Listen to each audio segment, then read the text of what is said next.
Hello everyone, Ninjago Lover 21 here, and today we're going to be looking at your guys' Ninjago hot takes. Now, before we get started, make sure to like and subscribe, and if you're enjoying the video, comment down below and just give me your thoughts. Alright, let's get started.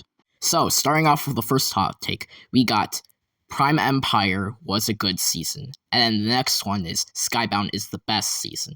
Alright, so first up, starting off with the Prime Empire take, I agree. I think this is one of my biggest hot takes. I think Prime Empire is honestly a better season than Skybound.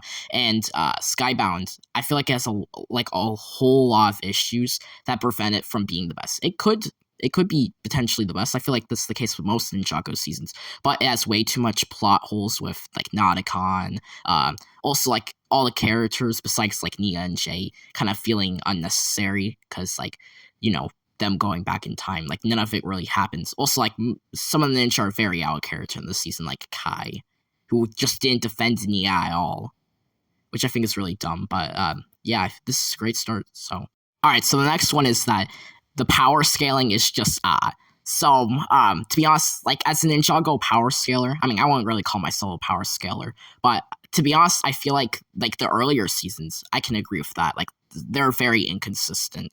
But in the newer seasons, not really. It just depends on your interpretation of some of the scenes in there. And I feel like you can get pretty consistent overall.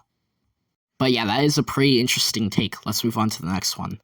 Now, the next take says, Zhang has only ever been a well-developed character for the first 4 seasons. This fall-off for Zhang, and Cole too, frankly, has been there for a long time. Fans have never had an excuse to blame of until now that Zhang has less screen time. Alright, so, to be honest, I feel like this is half true. I definitely agree that fans are only complaining now because he has less screen time. But I feel like it's just always been a problem, and there is like some inconsistencies with Zane's writing. Like sometimes he's good, sometimes he's bad. But I don't feel like after season 4 he just completely fallen off, because there's definitely some good character arcs and moments that we get after that point. And to be honest, I don't really see the appeal for Cole like in that case, because he hasn't really fallen off after season 4. He is still a pretty decent character after that. But yeah, that's a pretty interesting take. Let's go on to the next one. Alright, so this next take says that they just destroyed the perfect relationship between Lloyd and Kai. They hated each other, then Kai was a protector, then they were brothers, but now it's all about that Sora girl. Alright, so what I have to say about this is, how is Lloyd and Kai's relationship ruined just because they focus on someone else? And Sora isn't even like the main focus between Lloyd's dynamics. It's mainly Nia or Eren. I mean, sure, like in season 1, they definitely had a lot of moments together, but it was never a main focus. And also, why are we acting like Lloyd and Kai's relationship was like the perfect one in the early seasons? Season 4 was very lackluster with it. I would have to say I strongly disagree with this one, but let's move on to the next one. Alright, so this next take here says, it's dumb how underutilized Wu's power of creation was in the show. I actually agree with this one. I think they should have really used Wu's power more. I really love the uses that he has for it, and just the overall concept of this power in general. Like, they use destruction a lot in the show, but then we don't see any of it for, like, Wu's creation. I don't know, but they did give a good explanation as to why that is the case, with it having disastrous consequences if he uses it too much. But yeah, it's very unfortunate how he barely uses it. Alright, so this take says, Nia in the early seasons was a terrible character.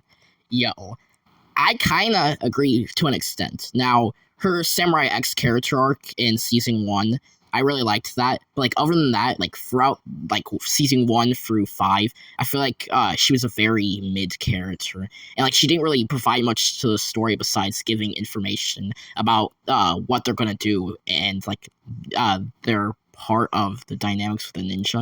We don't really get to see much of that, and most of it is very unenjoyable and makes some of the Ninja Gala character the love triangle. But yeah, I agree with this take. Valid.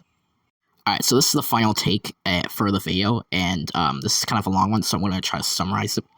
But it says that, stop saying that Cole has no screen time in Dragon's Rising. He actually has a pretty decent amount, and either way, this is not the ninja story anymore, because their story as the main characters have ended and crystallized, and Dragon's Rising is about the new ninja. So it's not really fair to say that that's a bad thing for them to not have screen time. And I agree with this. The purpose of Dragon's Rising was to make it about the new ninja and Lloyd's journey. So them not really being a prominent characters, even though on most of the old ninja are, shouldn't be really a valid excuse to say that it's bad, or like it shouldn't be used as a real complaint for it.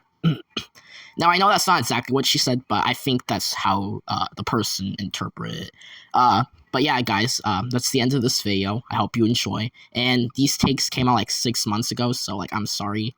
But comment down below your takes, and you might be in the next video. I'll see you later, guys. Juggalo for 21 out. And also, I'm going to start trying to do weekly uploads for now, so you might see more videos here. All right, bye.